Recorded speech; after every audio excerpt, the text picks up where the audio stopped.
Yes, so I wrote a book called Awakening the Soul, A Deep Response to a Troubled World.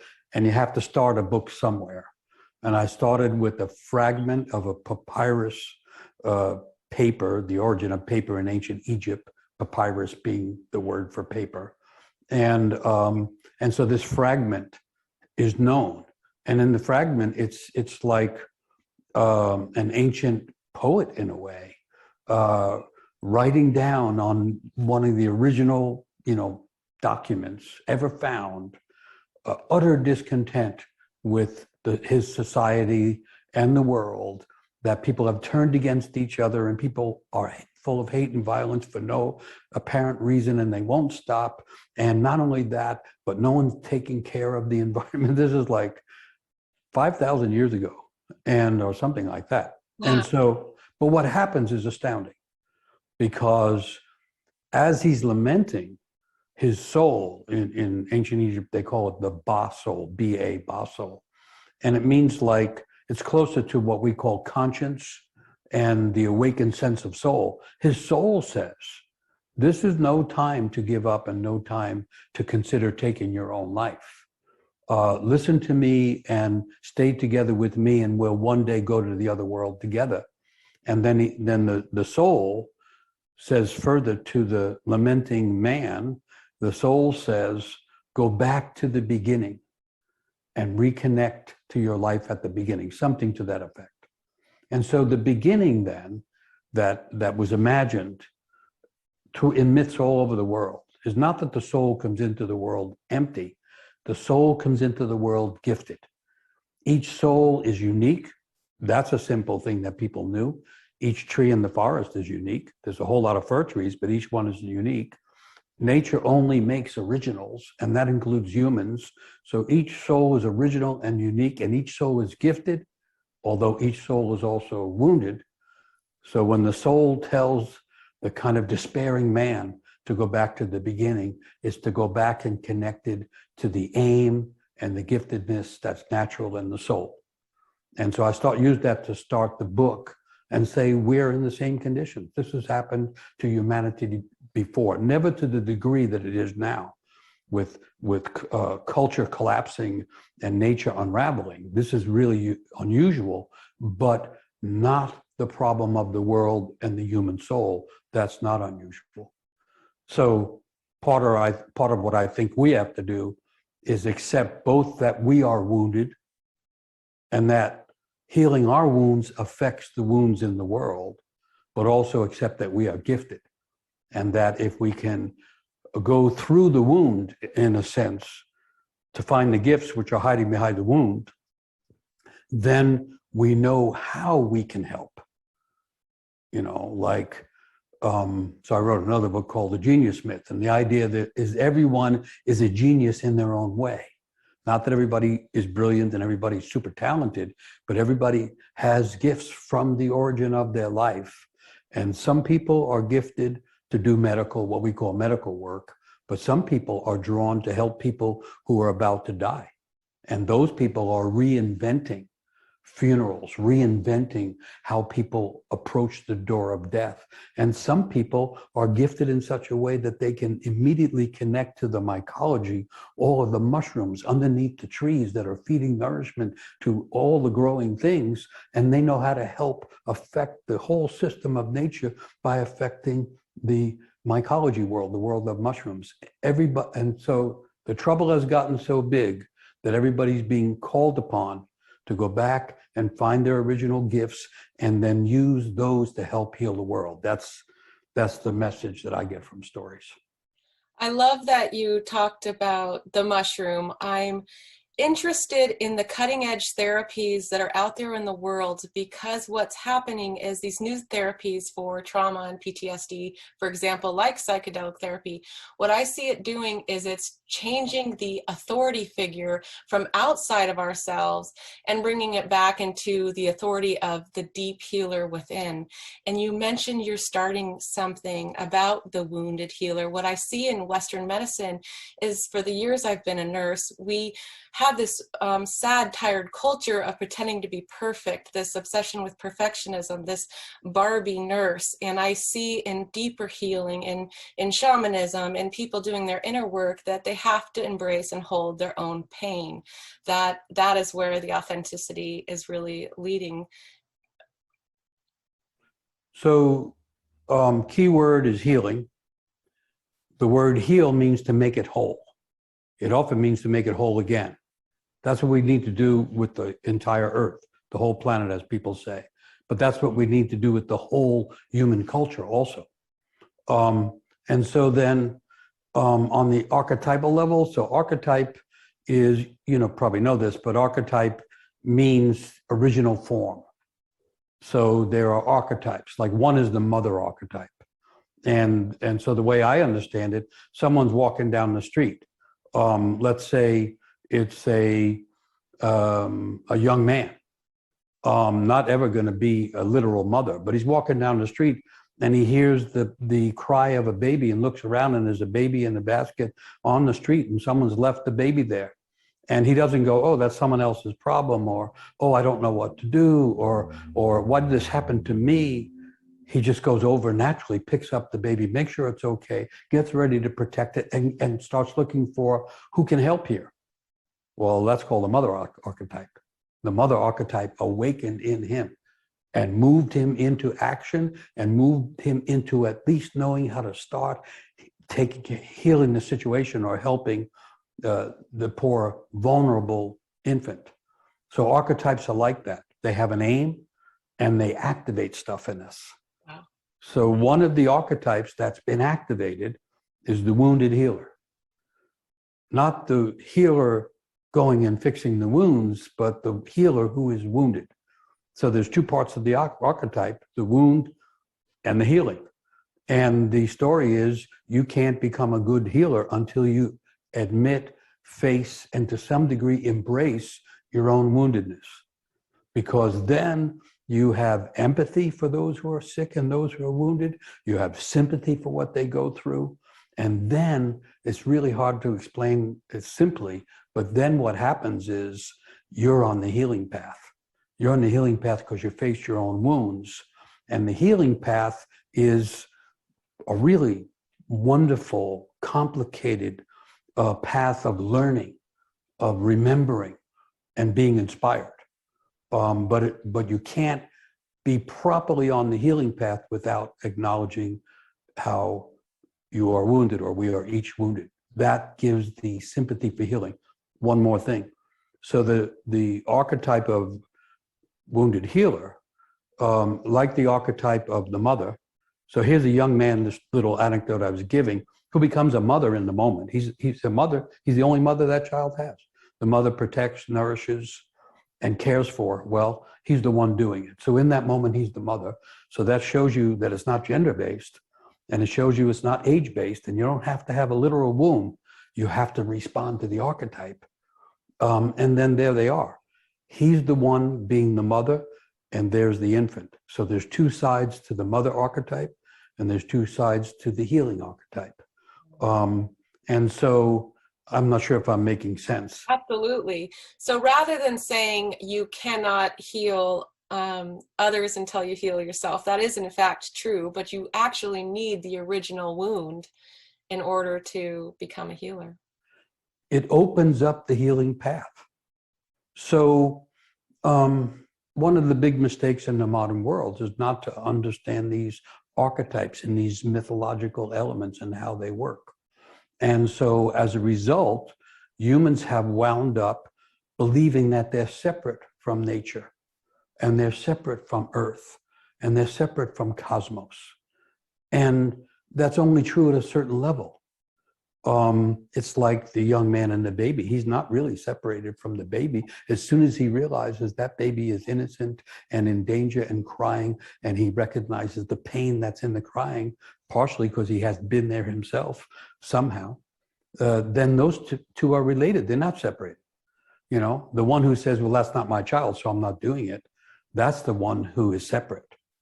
So in healing, you could say, you look at the symptom to see the solution.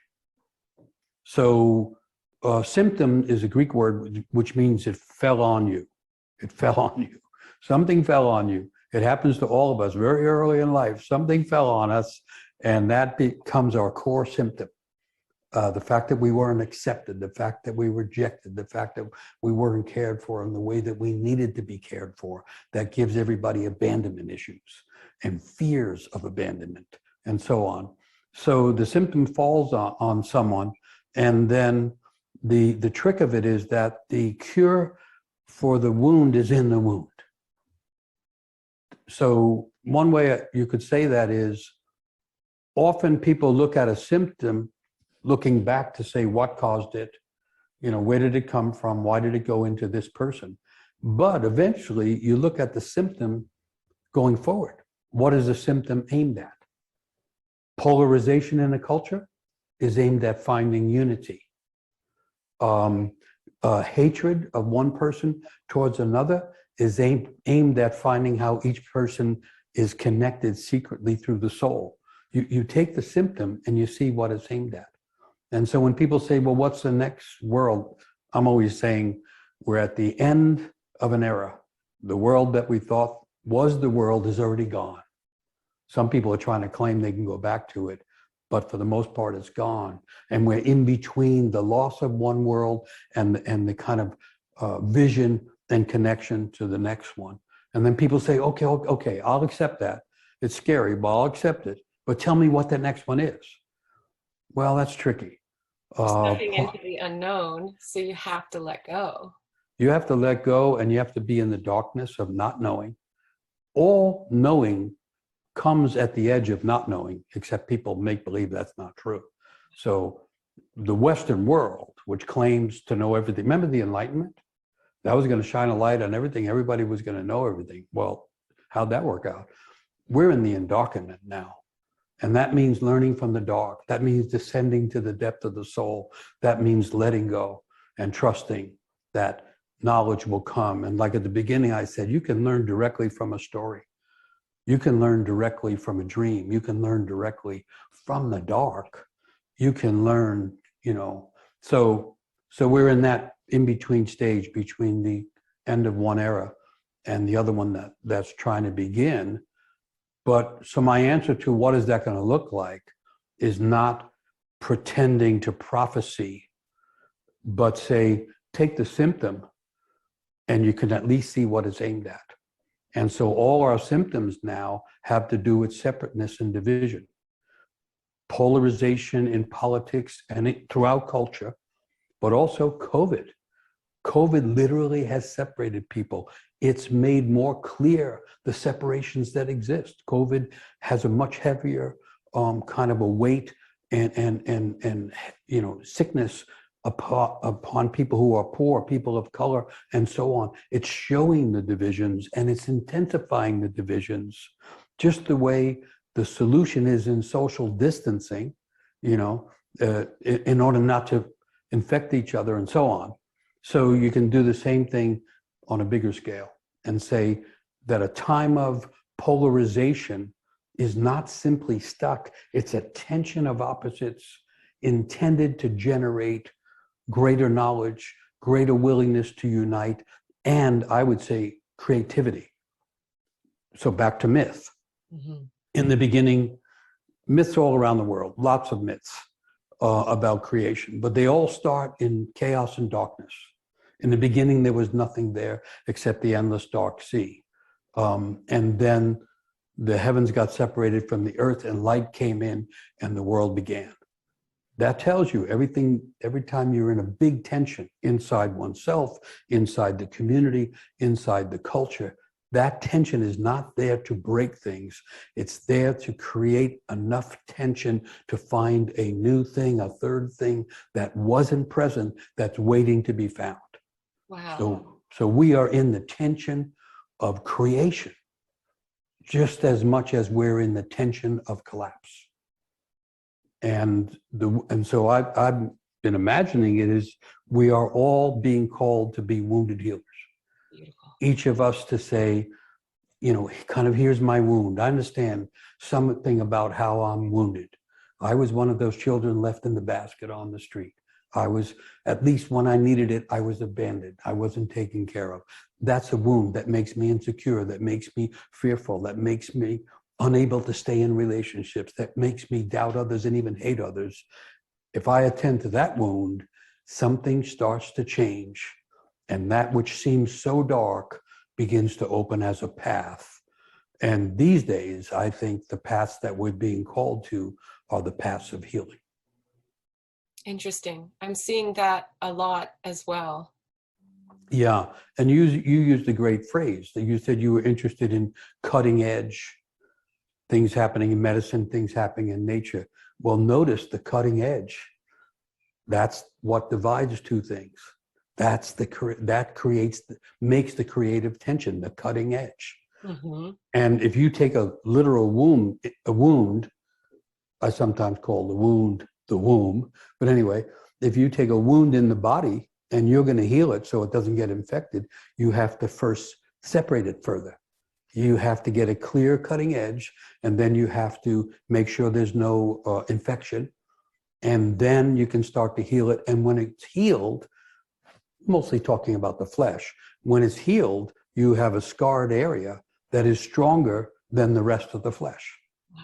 So there's another how, the wounding and the healing actually make a person stronger. And so everyone who's denying their woundedness, let's see, most of the people running corporations, most of the people running governments, some got elected who will never admit they're wounded. If someone doesn't admit they're wounded, that means someone else is carrying the wound for them.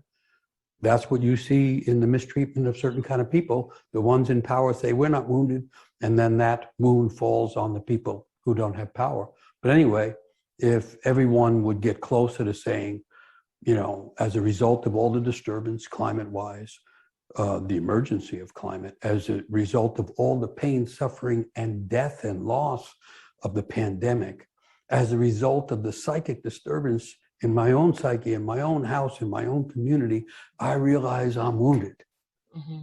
That's the beginning of finding healing, and it's the beginning of helping heal all those huge things that are the wounds of the world. So you spoke about how when we're, a deeper understanding of everything is when we let go into the unknown, that the unknown is actually where all the known is. And I remember you saying it's like a wave, a huge wave is coming and you're surfing. And what you do is you have to let go of everything, because if you don't, if you hang on, that's where anxiety and pain is. But when we really let go, that's when we can come into it. So are we in fact now in a time of just a dark night of the soul for the wholeness of the world? I think so. Maybe it can get darker. Maybe it has to. One of the few things that will wake people up nowadays, it seems, is tragedy. And it seems to take more and more tragedy to wake people up. And I'm really sorry about that, because there is such a thing, and you were talking about it in your own background, there is such a thing as intentionally going into the dark, intentionally going into the wound. Which means tragedy is not required. So I have to say one thing there about modern people. So early on, I got attracted to ancient people and what people were doing. And for me, it was simple. Like as a young person, that's how I got into myth. I remember thinking, something's wrong around here. And the newspaper doesn't seem to solve it. And the religion that I was brought into doesn't seem to solve it. And certainly school doesn't know what's going on. And so I started to look back to ancient stories. And then you find ancient practices too.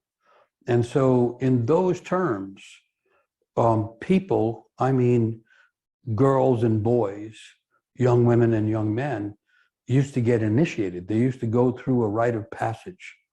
And the rite of passage was a really interesting thing.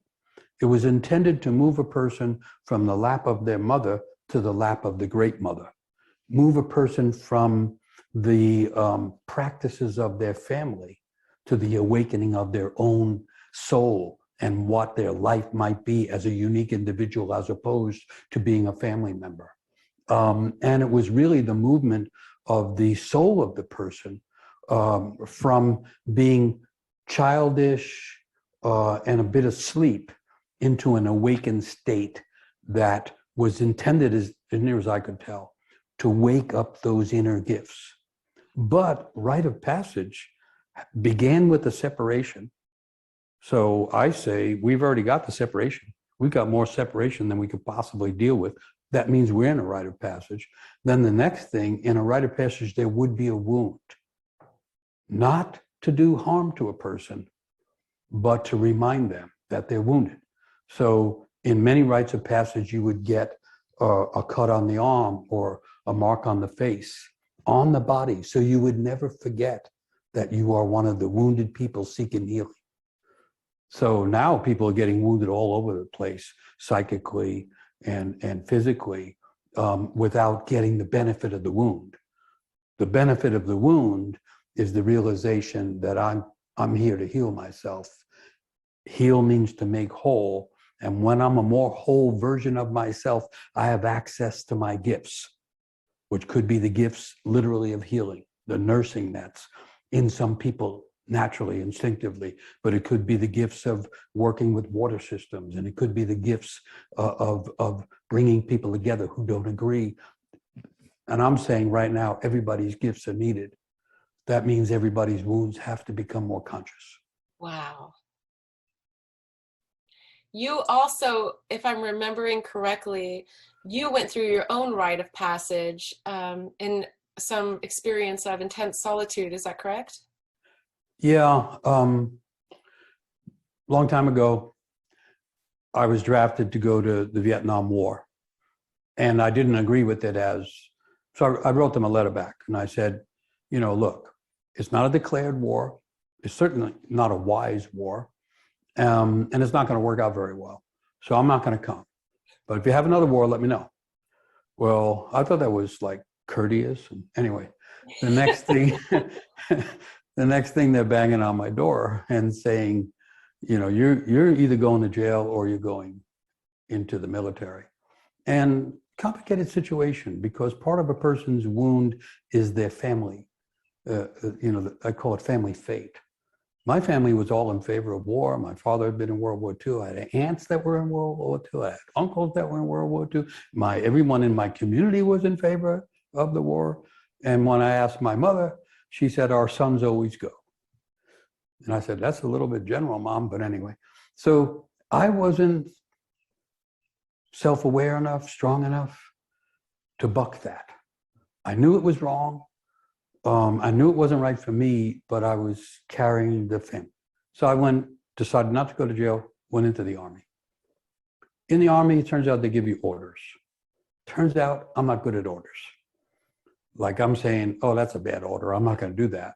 Anyway, I wasn't a good soldier, so they put me in prison anyway. So I wound up in jail anyway. And then in prison, they give you even more orders. And I was saying, no, don't you see, I'm not doing orders. So then I wound up in solitary confinement. And in solitary confinement for months, I was there with just myself.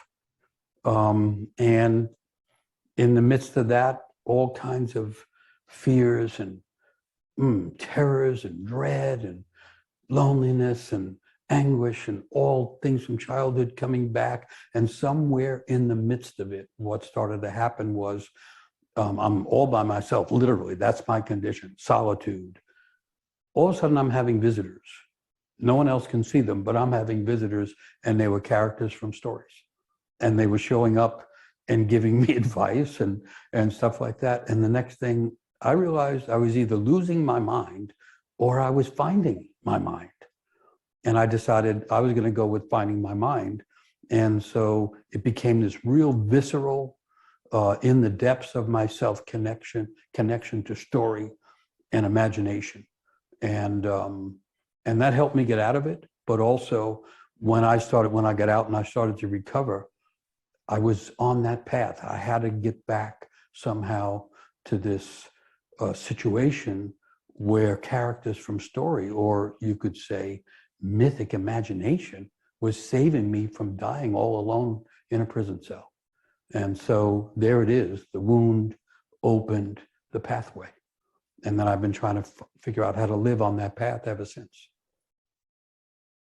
So the magic, the literal, real living magic in the world really saved you then, and you've continued to share it all over all over the world still to this day. Well, that's what it's become, as an attempt to do that. And it's interesting too, because um, I what I'm trying to do, what I feel called to do, I haven't seen anyone else exactly do. Mm-hmm. Or when I started telling stories, and in pre-COVID times, I'm playing African drums while telling stories. That's a whole story into itself, but I'm doing that. And I didn't know what I was doing. I just stumbled into it. And then I found out that's the ancient way to tell stories.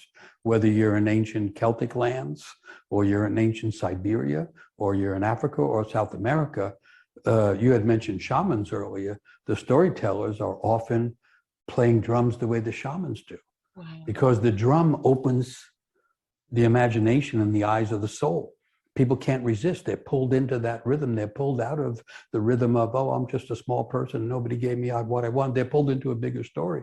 So I was actually finding this ancient thing, just like in the prison cell, something ancient found me. But when I started doing it, people would say, you can't do that. You know, I remember I was at some folklore society, and someone said, so wait a minute, I have a question. Is the story that you told the same story told with the rhythm that you used on a drum from the original tribe? And I said, no, actually, I'm playing an East African rhythm on a Cuban drum, and I was telling a Celtic story. And they said, you can't do that. And I said, I just did, you know. And I realized I can never make them understand. This is not an academic exercise. This is not an attempt to repeat history. The story is alive, and it wants us to be alive to meet it. And that means that it can change and we change. And so I had found something for sure, but now I was in search of an audience that would just, you know, want to be there for what's happening. And so I should explain what I stumbled into. When I tell a story, I'm not reciting. I don't rehearse. I get to know stories. Certain stories come back, and I realize, oh, I have to tell the ones, because I could be crossing a street and a story will come, and then I'll know that story wants me to tell it. And then the way I understand it, I have to tell it as it appears today, so that the story is new each time. For me, it's partly new because the audience is there, and it's a different audience, and so on. I hope that's making sense. Absolutely. Because it's this creative thing that I don't know the next word coming out of my mouth when I'm telling a story. And people can feel that, and we're on the cutting edge. Wow. Boom, you know, and I just stumbled into it. And so that gives me the felt sense that we all could be stumbling into the things that we don't know that we need to know. Wow. The story is alive, and we need to be alive to meet it. That is incredible. That's how it seems to me, you know.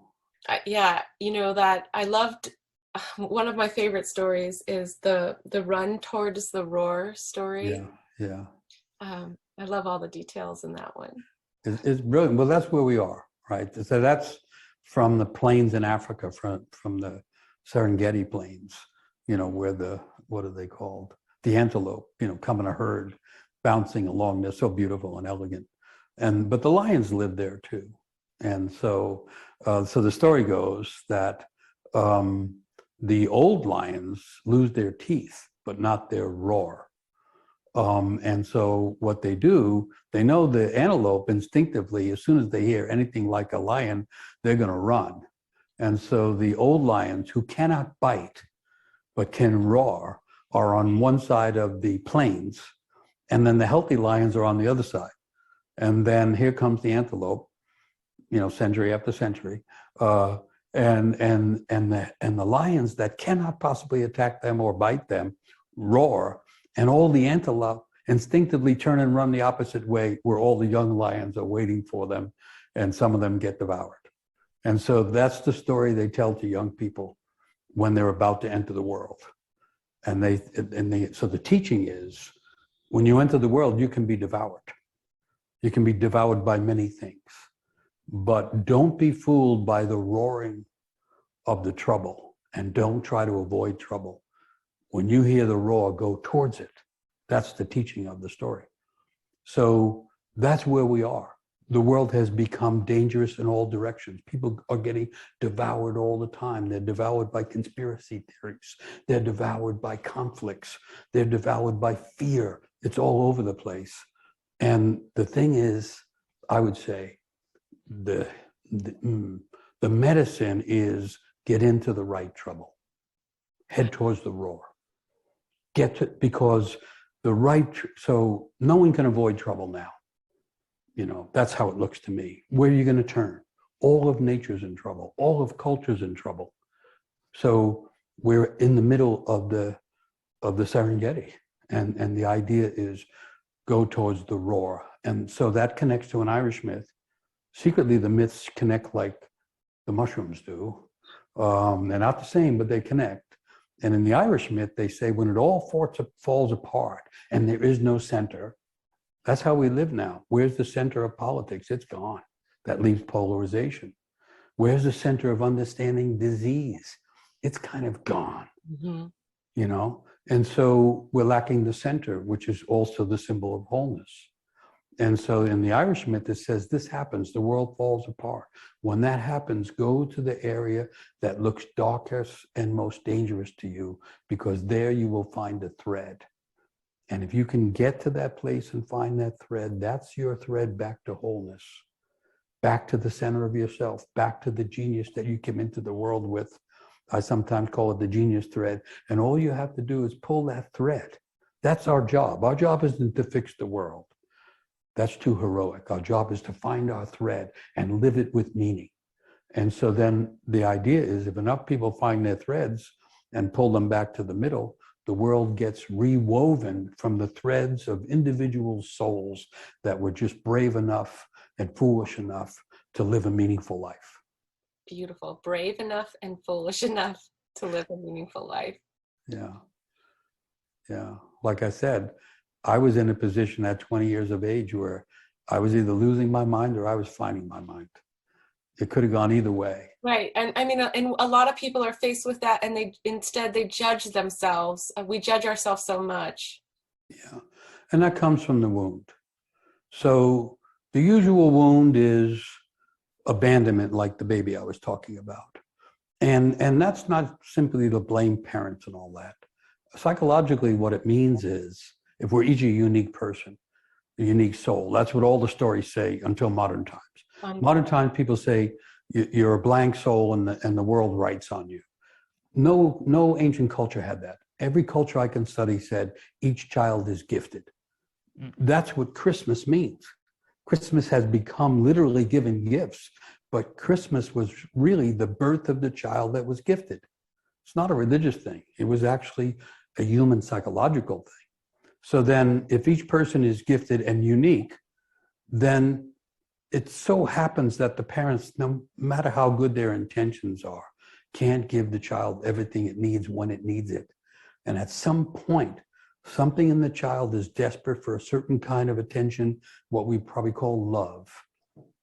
And mom may be a perfectly good mom, but she has other children. She has a relationship with a husband or somebody, and she has a job nowadays. She has a job. And so mom turns and is not there. And that's enough for the infant to feel on a psychological level completely abandoned and on the edge of annihilation. They say that's when the ego is born, at that edge. Wow. So then the ego is the little self that pretends it's the big self. And life will throw us into trouble so that our little self will let go and say, I can't do it. That's the main thing, right? Any healing begins with, I think something's wrong. Any therapy begins with, I can't figure this out. The ego says, I can't do it. And then what happens is there's a chance to heal that original wound of abandonment, rejection, which appears in the daily judgments we have about ourselves. And those judgments are usually patterned. We repeat the same pattern. Oh, I always mess up. Or I never was, everybody has their own little mantra of self-rejection. So most people throughout their lives are abandoning themselves and repeating the original abandonment. Wow. And so that's usually because there was no resolution until they find a resolution. Yeah, because So the child can't fix this. The child's dependent. Humans are more dependent than any other animal. And so the child goes through dependency. And that's why the ancient people somehow understood at the end of childhood, childhood is a developmental process. And developmental psychology is brilliant about studying and understanding how the child develops. But come 11, 12, 13, 14, it's, it's different for different people. The developmental process is not what's going to work anymore. This is true in school. This is true in community. And what happens is a leap out of childhood you're supposed to leap into the real life we came here to live. But now there's no one there. There's no ritual. There's no community usually there to say, okay, now you're going to leave home. You're going to leave everything behind and you're going to enter nature in order to find your nature, which would be rite of passage. And so most of us didn't have the rite of passage that we need to awaken to who we actually are inside, which is the beginning of understanding the calling, that we're called to do something. I mean, just from what you've shared with me, you're called to heal somehow. And so you went to nursing, which is a brilliant. I mean, nurse is one of the greatest archetypes of all, because it nurses the child, it nurses the grown-up, it nurses the forest. It's just this brilliant energy, nursing, but not in the modern world. Nursing is secondary to doctoring and all this stuff, and it's all become technology, you know what I'm saying? Mm-hmm. But so then you're moving to become another kind of nurse. And so that's a calling, I would say. So, but we only find the calling after we let go and say, this isn't working. This isn't working. And so rite of passage was to put each young person in a situation where the ego didn't work, where whatever they did to get through was not going to get them through. Take a vision quest. It's a brilliant idea, and it still works. Vision quest is one of the least dangerous types of initiations, and so it's really a good one for modern people. And so the young people or person goes out and waits inside a circle all by themselves in a part of nature until a vision comes. Well, there they are. They're not knowing. They're not running away. They're not calling on mommy and daddy. Well, probably they are, but not completely. And something is coming to them. And from nature, something comes that reveals their nature. And that's the beginning of having one's own life. And it's the inheritance of each human born. And it's not even known in the modern world. And so you have all kinds of people who look grown up, and many of them are given power, and they don't even know who they are. And they don't know they're wounded, and therefore they have no empathy for the wounds of others. And so that's what has to change. I think life gives us difficulties like a rite of passage, that it puts us in the place like I was in that prison cell. I'm not recommending prison for anybody, and certainly not solitary confinement, but it sure does work. For me, it worked. I was really post-traumatic from all of that, but in the meantime, I had a sense of self that I didn't have before I went in there. I mean, I knew something about who I was. And that's what people are lacking now. So then when the pressure comes down, and the pressure's on everybody because of climate crisis, COVID crisis, the pressure is on everyone. And when I don't know who I am, I become depressed, I become despairing, I become overly anxious, I become chaotic. So I think that's why so many people are attracted to meditation, for instance, because that could, for some people, doesn't work for everybody, but it could lead to centering in oneself. And so in terms of mythology, all the troubles are not there to hurt us and stop us. They're there to awaken us. And the awakening is the awakening of the self that's already in there, that knows what we came to life to do. And it doesn't end all one's troubles. It just makes the troubles meaningful. So we, as wounded healers, many of us, as you say, are now wounded healers in the act of healing ourselves. But my inner conflict is understanding the ones that are not on that path. Sometimes we see people who our lives are destroyed by addiction and their lives end early. How is it an illusion that they are not on that path? To me, am I judging it? Or is there a story that can help us understand those who have to live those lives of destruction and not awakening into the wound? Well, I don't know if they have to, but some people get pulled into the underworld and they can't find their way out. And psychologically, you could say sometimes there's not enough ego structure, there's not enough psychic structure, there's not enough psychic muscle. But when you get to addiction, they still don't know how much of that is body, how much of that is brain, how much of that is soul. I do notice that the word addiction has D-I-C-T, dict in the middle, which means to speak. And so in the limited work I've done with people who are addicted, there's a story that hasn't been told. Mm-hmm. And that story is the story of the original trauma. I've worked with battle veterans, I've worked with refugees, gang kids, all kinds of people in trauma. And I've found, my own experience, is if you can hold a person in a safe place that's challenging long enough, the core story will come out. And the core story goes back to the sense of abandonment early on. And it's often pre-verbal. And that's true with people in addiction too, although there's a voice trying to speak in there. So the old idea is that you never abandon anybody because change can happen at any moment. So at the same time, not everybody makes it. And so that's a problem. And it's the same problem I think we're having inside modern culture, where you have people on opposite sides of a political issue or cultural issue. Of course, everything's political and cultural now, and it polarizes. And so you think all these people are lost, they're caught in a conspiracy theory, whatever it is. How do we save them? I think the only answer can come with how do I heal myself so that the context in which everybody's living becomes less divided and less dissociated. You can't help someone who's not aware that they need help or won't acknowledge it. That's the problem when someone's in addiction.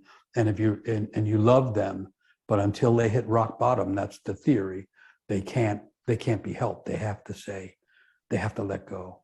And so you can't help someone who's not letting go. It's like you're on the bank of the river and they won't reach their hand. And so that's a terrible pain, suffering to realize. It's tragic to understand. And so the wounded healers become the ones that understand the tragedy. Mm-hmm. You know, from working with people in West Africa, you know, one of the songs that I learned is about how the whole village floods, torrential rain like these big storms we're having now. And it floods the field and it floods the entire village and the homes. And eventually the river nearby swells and people are in the river and they're going by, they're drowning. And the song is sung from the banks of the river saying, here goes two people by and one is my mother and one is my wife and I can only save one. And it keeps setting up these tragic circumstances in the song. And you realize you can only reach the people whose hand is close enough and you can't pull someone out if you haven't done some healing yourself. Mm-hmm. Like on the airplane, when it's in trouble, they say, get your oxygen first, then help your child. So that's the same as do some healing of oneself. And when we heal parts of ourselves, the path turns and the path opens in a different way. And suddenly you can help. But it's not general help. It's not we're well-intentioned and if we try to help everything will get fixed. It gets very specific. You know, some people can do hospice work, and they can help the dying die well. Other people will mishandle that. Mm-hmm. Some people can work with violent folks. Other people cannot handle that. Mm-hmm. And so we have to learn who we are and what we can handle. And that's how it all changes. Not because we got some big idea and we went and we pulled everybody into safety. No. The awakening happens one soul at a time. The healing happens one soul at a time. And I think any kind of saving that happens will be one at a time. And then eventually the collective changes because more people awakened and more people are on the healing path. And then the healing starts to have a collective effect. Like the 100th monkey theory. Yeah, except that that theory turned out to be not based in much. Oh. But yeah, it's like, it's the, okay, so we need the collective to change. Almost everybody knows that. The people that don't know that, well, it's hard to talk to them. But most people that care, most people that are interested in being more conscious, more awake, and most people interested in healing realize the whole thing has to change. This isn't a minor repair.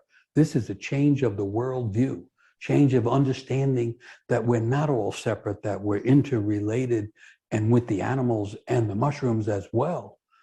That's a huge change, and you can't get it all at once. And so the old idea is history is made in the depths of the individual human soul. Wow. That's where it comes from. And all that we can affect is our own self at a certain level. And then you find yourself, you go through, I don't know what I'm doing, I'm scared, and I can feel some woundedness inside myself. Maybe that's what I need to do. And then the next thing, a path opens and you're on the path. And the issue isn't, oh, everybody has to be on my path. That doesn't even make sense. It literally doesn't make sense. So, but my path could eventually lead to an intersection. And at that intersection, without me being in charge of it, energy is there saying we need to change, and you show up with whatever you have. Your knowledge about nature, your knowledge about culture, your knowledge about nursing, your knowledge about whatever it is. And now what you've been working on has led you into a situation that's bigger, and not you being the savior or the hero, you being yourself in a soulful way that has humility and understands, the ground you're on. That has a bigger effect than you were having before. And enough people doing that, those intersections then start to affect the collective. That's how I understand it. That's what myth seems to say. Mm-hmm. And so I'm saying non-heroic. Mm-hmm. I think heroics are part of the problem. The savior. I think I remember you saying that, because did you say it's a little masculine? Is that a part of the problem? Yeah. So I have to like the hero's myth because it's the only myth that anybody's recognized in my lifetime. I mean, I've been stumbling around with myths since I was 13 years of age. And then the first thing that ever happened where I saw the same ideas in the culture was Joseph Campbell bringing the hero's myth into the culture. The problem is, and it really occurs right in the book called The Hero with a Thousand Faces, like on the fourth page or third page, he says, this is the monomyth. No. Myth is multiple, like nature. Nature thrives on diversity, so does mythology. There is no monomyth. There is no one story. That's a mistake. So what happened is myth became heroic myth.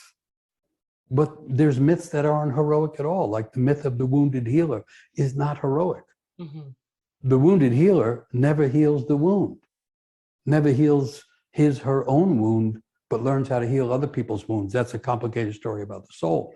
So anyway, heroes tend to be increasingly with modern movies, but all those heroic movies that go on and on with all the different characters with superpowers, which aren't actually helping the world that much, and all the games that the kids are playing with heroics in the games. That's a distortion of mythology. And so the hero tends to be masculine, muscular, outward oriented, into dominance, and having to succeed. And that's the plan that's not working. Wow. You can't be heroic when you're dealing with nature. Nature is not even impressed with the idea. Nature can have an earthquake or a thunderstorm or hit you with lightning. What do you got? Very little. So I started talking about the genius myth, because genius, the word genius means the spirit that's in the person when they're born. It doesn't say the masculine spirit, the feminine spirit. It says the unique spirit. So genius is open to girls, to boys, to wounded people, more open to wounded people than others, rejected people. So everybody has some genius. Not that everybody is a genius. Everybody has a genius style and a genius way of being. And Carl Jung, the psychologist, said, genius hides behind the wound. Find the wound, you're actually closer to the genius. That's what we found in our organization working with young people. If we get we get the most wounded young people together and go to work, we're actually going to see the awakening of genius right before our eyes. A real good teacher will know that too. But so anyway, yeah, not the heroic story is not going to get us out of it, and it has partly got us into it. Wow, interesting. Because storytelling is so transcending and powerful and moving and healing, I just am curious if you could share with us your practice for daily living of how you stay so connected with the living myth in your own life. Do you have a practice where you read every morning, or do you just share with people like we're doing now? Yeah, I will share it, but the caveat is this kind of works for me, you know? So first of all, I write dreams down almost every day and have been doing so for over 40 years. Because dreams are stories. They really appear just like stories, and they're so informative.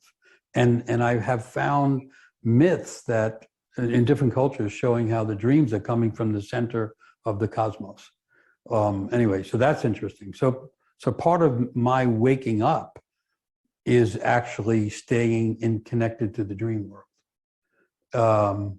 And then the first thing I do is write. I'll write the dream, and then I call it writing. It doesn't mean writing for publishing. Sometimes I'm writing for publishing, but sometimes I'm writing because it's a practice. It puts me in language, and I'm almost always connecting it to stories. And so I'm immersed in it. And so what happens now is I will try to be in that space for 3 to 5 hours every morning. Phones off. I usually don't answer to anything. I try to be in that space.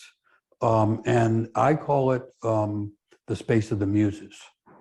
So the old idea was a creative person and an artist.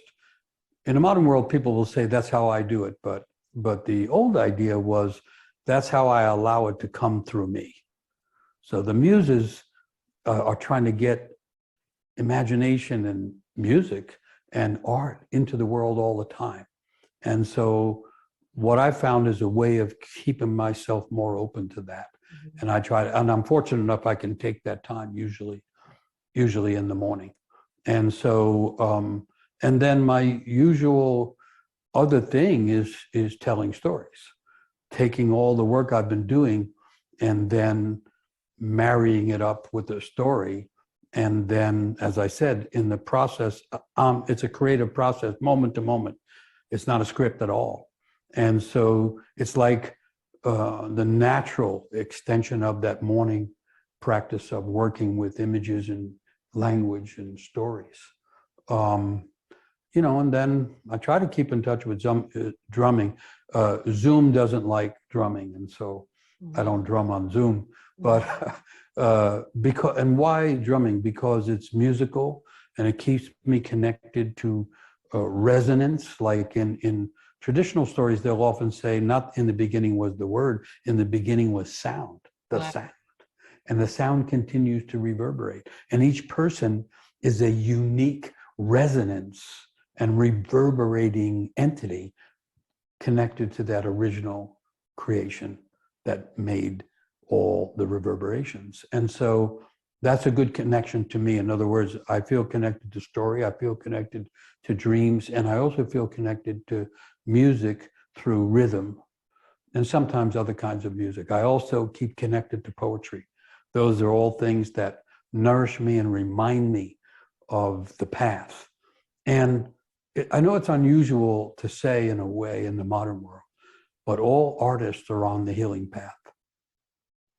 All the old arts were intended to bring the unseen world, the mythological world together with this world.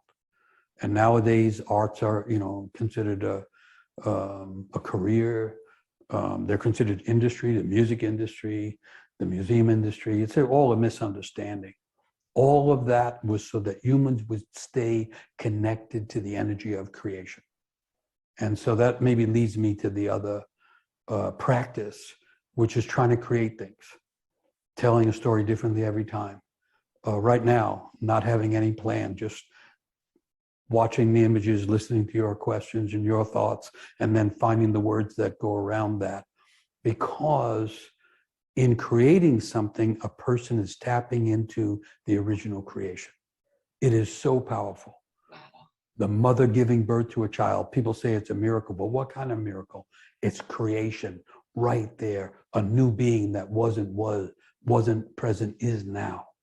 But the same energy that creates a child creates a work of art. And the issue isn't, it is at some point, and maybe for some more than others, can I sell it? Can I be recognized for it? The issue is to be in the making of it and find that process in which I am connected to the energy of creation. I'm helping create the next world. It's in a sense, it's that simple. It gets complicated because of psychology, because of economics and all that. But so from me, the practices are mostly connected to trying to be related to creation and being in creative moments. That's how it is for me. The ancient idea is there's two paths of practice. One is creative expressive arts, and the other is meditation and inward contemplation.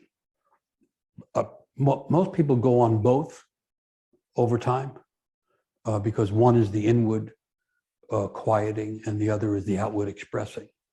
And so there's a way in which when I'm working on stories and stuff, there is a kind of inward, it's contemplative, if not directly meditative. Mm-hmm.